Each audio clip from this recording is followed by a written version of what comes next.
See, actually, my family did, because we not only responsible for starting KCG, we started Grape Street Crip out here too. KIP to her, my grandmama Diane, she was putting it down too from the section, so it's really a family thing.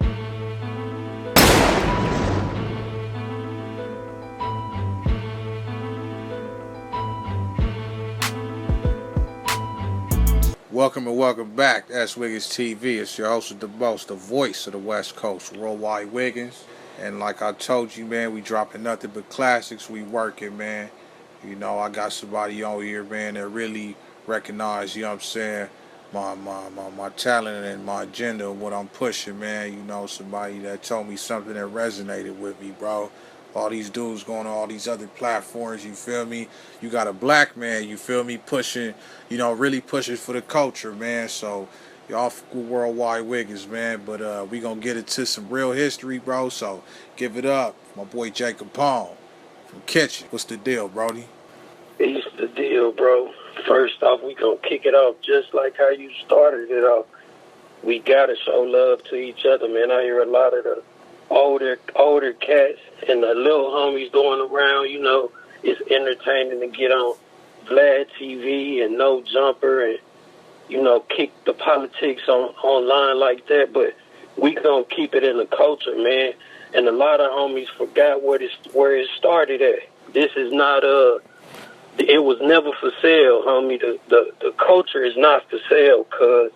And if we put anything for sale, then it's gonna get sold. But the game is to be sold, not told. And that ain't to no highest bidder. You can't pay me to go on none of these cats' channel and spill the beans or give them the history or nothing, cuz, simply because of how gang is started. And to everybody in the comment section that feel like, yeah, this is negativity, it's a negative thing, it's always a negative aspect to what we do.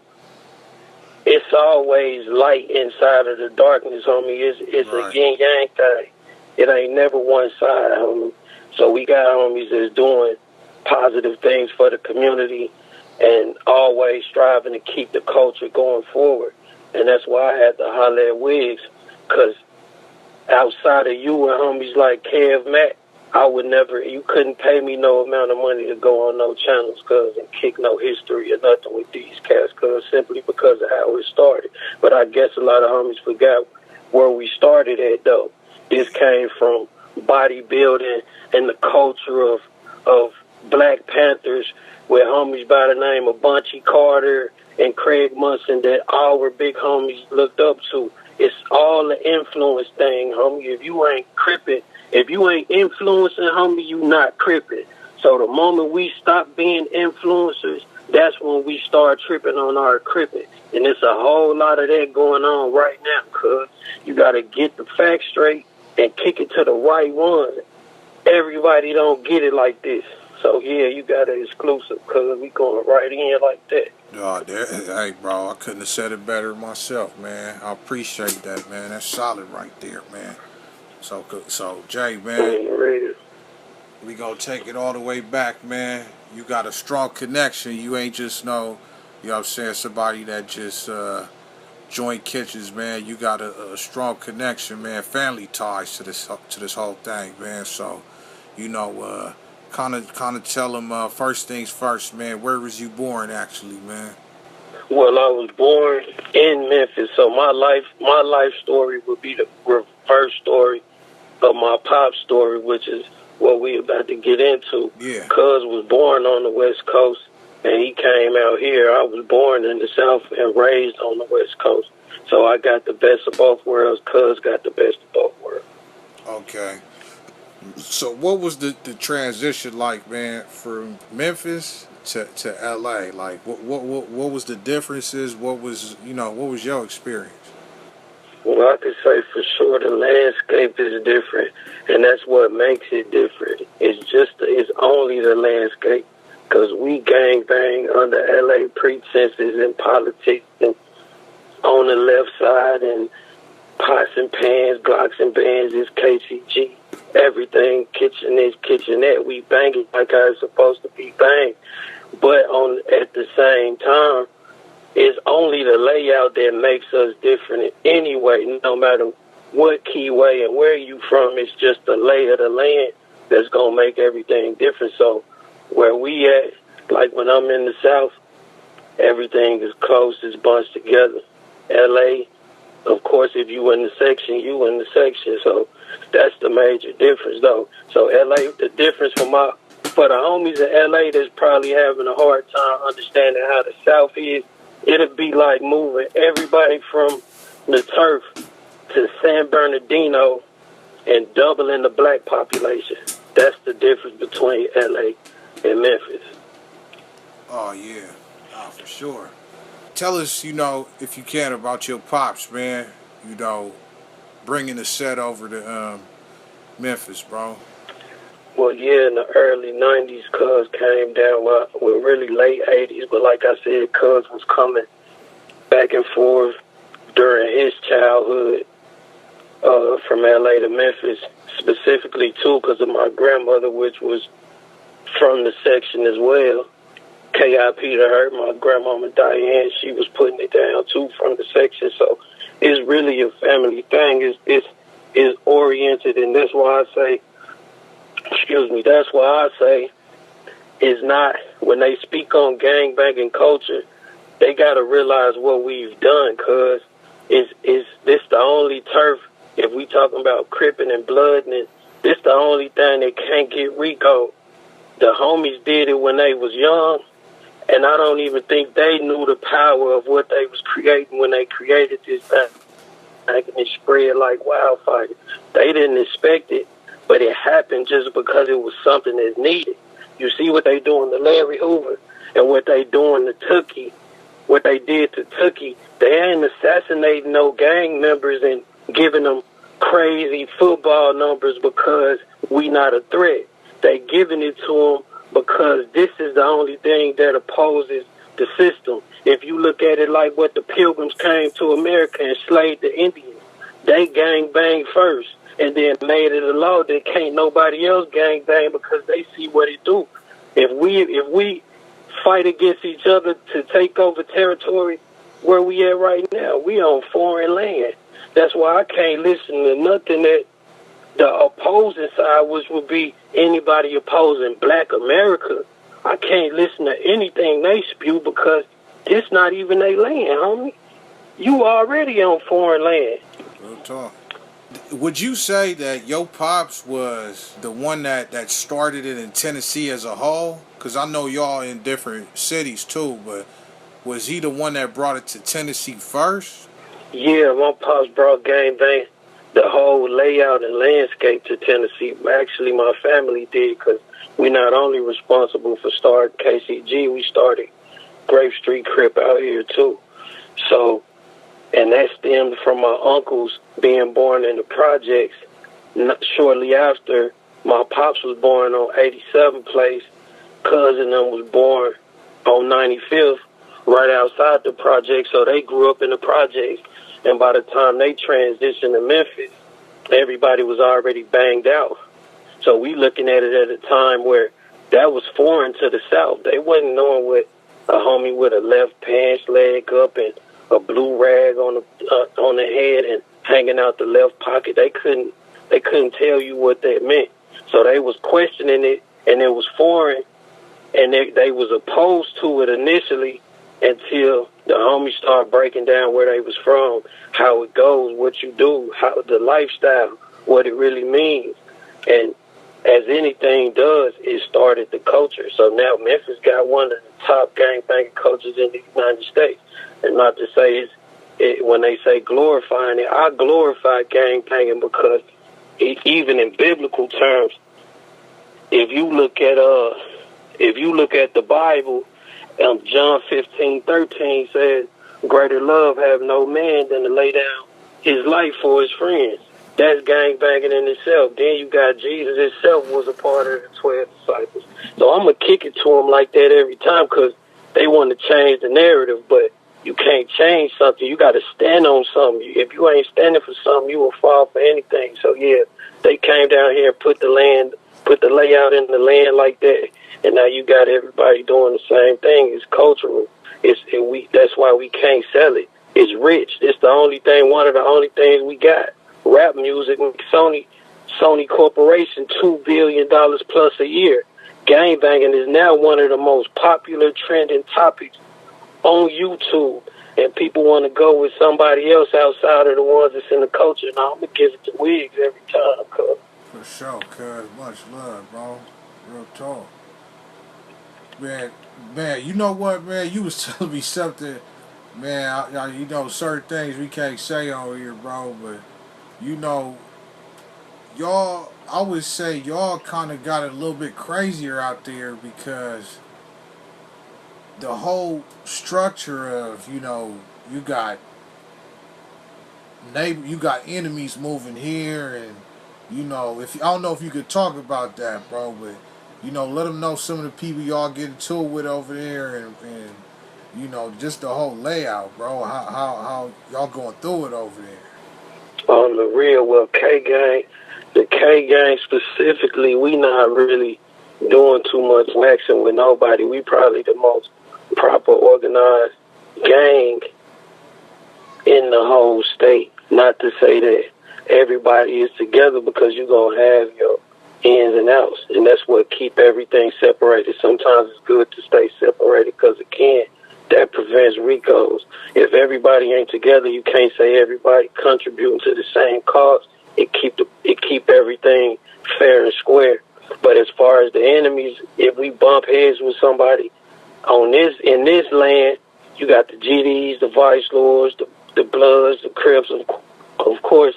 So there's no telling who could be your enemy, because we all bunched in one. This is the most predominantly black city in the United States. If not the most, it's top 3. So everywhere you turn, it's a black person. That's another major difference between here and the set. When I'm in the set, I can see Migos. I could go to Beverly. I'm gonna see white people. I could go to Lancaster. It's mixed. Bernardino, Vegas is mixed.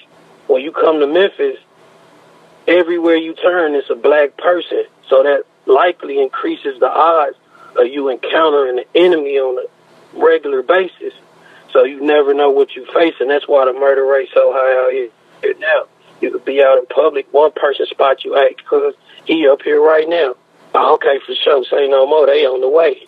So you could be living right next door to your neighbor, or you could be driving in a car next door to your car to car with your neighbor on the expressway. It's gonna get active.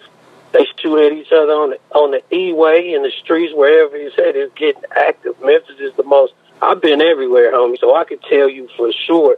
You know how they say some of these places is over exaggerated. Hey, it's like that everywhere. Nah, man, it's the danger zone, homie, for sure, for sure. The Swans out there too. Like what other opposing forces is out there similar to LA? You got the Hoovers, the Grapes, the Kitchens. You don't have really many Swans, but you got some Inglewood families. You got some West Side Pyrus. Got some Bishops, not mostly 9 Deuce. You got some 10-8s. You got a lot of, I would say, knowing both sides, I would say Memphis is going to give you more East Side culture, but you do have a large neighborhood presence as well. You got the 6-0s, you got the neighborhood 47s, the San Diego based 47s though, not the rolling 40s in LA. You got the rolling 90s. Man, it's gang central, man. It's gangland for real. Oh, okay. And okay, so seeing as how your pop, shout out my Santana block too. I ain't mean to cut you off, but shout out to the tennis too. I can't forget about them, the homies, the tennis and the Avalons for sure. Two of them, yep. But nah, so okay, yeah. So since your pops brought it over in the '80s, and you know, he came from the land, so he brought it the right way. Did you have to ever like talk to other upcoming Crip sets that was banging 6-point stars And you know, did you ever have to school some of the Crips out there like, nah, this ain't how we do it, bro? That was misguided. On the real, I do that to whenever I'm in a southern city that bang under stars, cause I have to break down the fact that we don't bang under stars. But what I will say is, do the big J Capone free my G, cause he kicked it to him the right way though. So it wasn't never no misguidance with the homies. The homies always understood that, hey, we bang how we bang. It ain't no stars. It ain't none of that. We straight KCG, Easter deal. Yes, KCG. And to put a stamp on it, traditionally a lot of homies was 87, but due to the fact that the homies move how we move, is 87, 11, 6 for sure. Okay, for sure. What's some of the rappers you guys got out there, bro? Oh, mostly nobody really sparked from the set yet, but it's a lot of rappers though that's pushing the line from the turf though. But it's not really I'm not gonna say it's not a possibility to make it happen. Shout out to the homie Juice, Chosen. Shout out to the ones that's doing it. I'm not even going to keep naming them because I don't want to leave nobody out. But shout out to the homies that's doing it.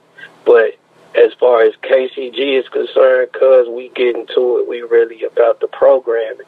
So, you know, we might not be industry friendly. And a lot of homies want to crack it off, though. A lot of homies want to get into it as far as the music is concerned. But you know how that go. That's real iffy. I haven't seen too many gang bangers, like real gang bangers from Memphis, actually being a rapper. Like, you know, most of the time you get the people that's really like the face of the neighborhood or something like that, and then they'll jump out there and crack it off. But it's on the way though. K gang or don't bang, they coming through with it. Okay, for sure. So my experience, bro, like when I moved to Miami, I noticed that contrary to you know, because back in Compton, you know, you got Crips versus, you know, these Crips. I ain't gonna, you know, name too much, bro, but you know, you got these Crips versus these Crips, and you know, the politics is different. But when I moved to the South, I noticed it's just blood versus Crip. Is that how it is in Memphis? Is it just blood versus Crip? Yeah, in the sense it is. It's not really. Now Memphis does have a lot of cliques, so traditionally, yeah, you're gonna have your Bloods versus your Crips, but traditionally, when you got so many black people living in one area, and then you got gangs, these gangs can form cliques, and some of them cliques might consist of multiple members from different gangs, or multiple members of families that claim different gangs that all got the same agenda. So you're going to get a lot of action. Majority of your action is coming from those type of factions. The gangs is really so solid and put together that it's an understanding in the same way that it is in the hood. You stay on your side, we go stay on our side. If you don't cross paths with us and try to chip the homies, then we going to keep it like that. If we don't cross paths with y'all, it's all good. So that's the understanding that we got, is mutual, is understood, and if it get crossed, then niggas know what it is. And you know, like I was shot my boy C Murder, man. Like I was chopping it up with my boy from Kitchen, man. He was telling me that, you know, the Kitchens they don't really beef with the O's like that. You guys never, you know, got into it with no neighborhoods due to the fact that y'all, you know, on the east side, the politics over there, the Kitchen. On the real. Yeah, we don't really beef with you know, outside of the us and the coasters, which really is the peace treaty between the G homies and them, because the G homies grew up with them. Outside of that, we never really had too much neighborhood beef, and then down here, it's really not. It's a large neighborhood presence, but like you said, in the South, you know, you kind of blend the Crippin'. It's all about what your last name is, not really what the first name is, right. unless we rub shoulders, but a lot of times that dies out and go right back to normal. It really ain't never just too much of no issue where it's a gun war. And the South can't really go like that anyway because of how the gun laws set up and how you can specifically get to your enemies and how everybody spread out. There's no specific neighborhood where I can say, hey, I know it's going to be 1,000 kitchens right here today, and we can just keep hitting at this spot right here. It don't go like that. You're going to have to know where they come, how it's going to go, when they going to come. So it's a different type of, even the war tactics is different. You don't know how, you can't calculate your enemy because you ain't safe nowhere. You can't say, oh, I'm going to just stay in the hood and kick it in the hood, and as long as we right here, we cool. We know we got each other right here. You got a COP. You gotta have a team with you at all times and a thing with you at all times. Nah, for sure. Man, I heard something like I think it's Memphis you got it's no way like you could walk into a gun store and get it the same day or something, like it's less stricter. Is that true? Yeah, we probably got the most lax gun laws in the United States. We open carry, and that, that's due to a lot of that's due to the fact that the majority of Tennessee is kind of like a hunting state. So they not gonna take away the rights of the hunters just to control the black population. I believe it's getting to that. But as of now, yeah, you could go. I could go get a Draco right now and walk out of the store the same day. Oh nah, damn, that's hard. All right, for sure, man. But this just part one, man, because I got some shit in the works with you, man. But I just wanted one more question, bro. Like, recently in the land, the kitchens, truce with the East Coasters. Is that something that trickled over to where you at? As far as the politics with the peace treaties, I could say I respect my G homies, so whatever they call, we gonna go with the move. But at the same time, I gang because of what it means. So though the G homies got a peace treaty, even if it's with the arch enemies, because those are they homies. That's who they grew up with. They ate lunch and shared the milks and the Lunchables at the table with them homies that they was beefing and warring with. And that's something that they gotta understand. But when you trickle it down to the younger generations, we don't even know the cats that we beefing with. We grew up and was born in they arch enemies because of what was happening. They took some of the homies' pops and some of the homies' uncles and girlfriends, baby mamas, etc. So for the younger homies that's beefing in any hood that say, hey, I ain't messing with no peace treaty, or I can see that side too. I see it from both angles because everything is full circle. Everything deemed to be negative ain't negative, and everything that deemed to be positive is never positive. That's why I would never put a damper on the light of gangbanging, because it is what it is. Is it always a good thing? No, but is it a necessity in my eyes? Yes. It keeps the motion going. Lions fight lions, bears fight bears. It ain't nothing in the animal kingdom or under God's eyes that ain't warring with each other. That's the law of the land. So as long as I'm pushing through the law of the land, I'm going to go by the law of the land. Cause much respect for that one, bro. All right, man. I appreciate you, Jacob Paul, man, for this part one, man. I know you out there, man. You outside for real, man. You doing your thing on me. But I appreciate you giving me a little 15, man. But, yeah, much respect, bro. Can't wait to tap in with you on the other thing, man. But, yeah, man, S.WigginsTV, man. Jacob Paul. Catch your crib. on the radio. Wow.